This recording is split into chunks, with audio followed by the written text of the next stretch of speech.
Madame, bonsoir. Oui, bonsoir monsieur. Alors, que pensez-vous de cette initiative des compatriotes camerounais qui ont décidé de boycotter les artistes qui ont chanté lors de la campagne électorale de M. Biya? Alors, que pensez-vous de cette initiative de boycotter la présence de ces artistes ici en Europe? Pensez-vous que c'est une bonne idée ou pas? Bon, pour moi, ce n'est pas une bonne idée de boycotter parce qu'ils sont libres de venir chanter en Europe. Et que pensez-vous de cette idée aussi de demander aux populations de descendre dans les rues pour marcher, pour manifester? Pensez-vous que c'est une bonne idée, c'est une bonne initiative? Non, ce n'est pas une bonne idée, ce n'est pas une initiative parce que en Côte d'Ivoire, dans mon pays, on a vécu aussi la guerre et il y a eu plein de morts. Et voilà, il y a eu des massacres, des enfants qui ont été tués, des femmes âgées, tout ça. Et donc, je ne suis pas pour en fait. S'il y a un message que vous pouvez adresser au peuple africain, de la diaspora, également ceux qui sont en Afrique, à tous les Camerounais, qu'aurez-vous à leur dire? Je vais leur dire qu'il faut qu'ils marchent selon la paix.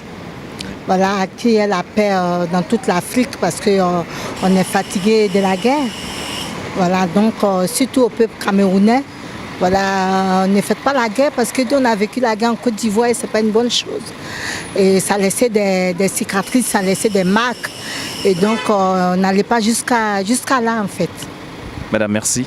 De rien. La situation au Cameroun, très sincèrement, c'est un peu comme toutes les situations politiques qui se déroulent en Afrique généralement.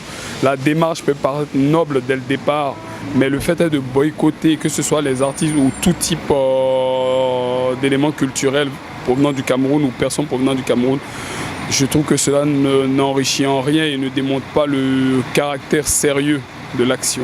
Voilà, il s'agirait plutôt d'être dans une démarche de pédagogie, plutôt de pousser les gens justement au niveau de la culture et toutes les personnes, que ce soit artistes ou œuvres provenant du Cameroun, à s'exposer un peu plus pour que les gens aient un regard un peu plus poussé sur le Cameroun. Alors pour changer cela, ce n'est pas en faisant des actions qui ont déjà été faites dans plusieurs autres pays ou même par le passé dans le même Cameroun qui va changer la donne. Non, ce sont les prochaines générations qui feront la différence, malheureusement.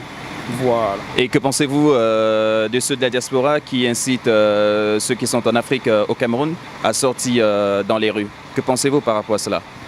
Je trouve que ça, c'est très déplacé de la part de ceux de la diaspora. Parce qu'on est confortable, nous, ici. Oui. Nous, voilà, bien que nous soyons suisses, français ou peu importe des pays dans lesquels nous avons immigré, c'est très malvenu de notre part de demander aux personnes qui sont là-bas parce que nous ne vivons pas ce qu'ils vivent. Nous ne savons pas, même lorsqu'on entend parler, on voit à la télé, nous ne vivons pas ce qu'ils vivent. On ne peut pas se permettre de leur donner des conseils de ce type-là. Et c'est quand même étonnant de personnes de la diaspora ayant une vision un peu plus mondiale et mondialiste des choses, de donner ce type de conseils-là parce qu'on sait pertinemment que ça n'aboutit à aucun résultat positif.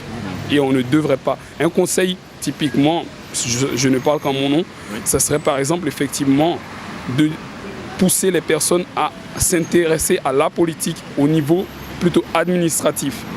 Au niveau administratif, c'est-à-dire les actions se font dans les urnes, les actions se font dans le Parlement. Ça peut paraître un peu idéaliste de parler comme ça, mais c'est comme ça que ça fonctionne. Ce n'est pas parce que certains ne vont pas voter que le vote n'aura pas lieu. Si une personne vote, ça passe. C'est ainsi la démocratie. Merci. Je vous en prie, merci beaucoup à vous. Concernant ce qui se passe actuellement au Cameroun, moi, très franchement, je pense que ce n'est pas une très bonne idée et je ne dirais pas aussi que c'est une mauvaise idée. J'aurais aimé que les gens se comprennent, qu'ils sachent que chacun a le droit d'être comme il veut, le droit d'être librement dans ce qu'il est. Et que voilà, et que ça ne sert à rien de dire qui que ce soit que tu n'as pas le droit ou libre de venir faire ce que tu veux ici ou au Cameroun, tu vois. Moi je dirais que c'est pas du tout juste parce que toi, moi ou une autre personne, on a le droit d'exercer ce qu'on veut là où on veut, dans les normes. Alors ceux qui disent non, je ne dirais pas que c'est pas juste, mais il faut revoir ça aussi. Savoir que l'être humain a le droit d'être comme il veut, d'exercer ce qu'il aime là où il veut. l'Afrique c'est aux Africains. Voilà, c'est pour les Africains. Et comme a toujours dit certains de nos grands qui disent que les ennemis de l'Afrique, c'est les Africains eux-mêmes. C'est compliqué de descendre dans les rues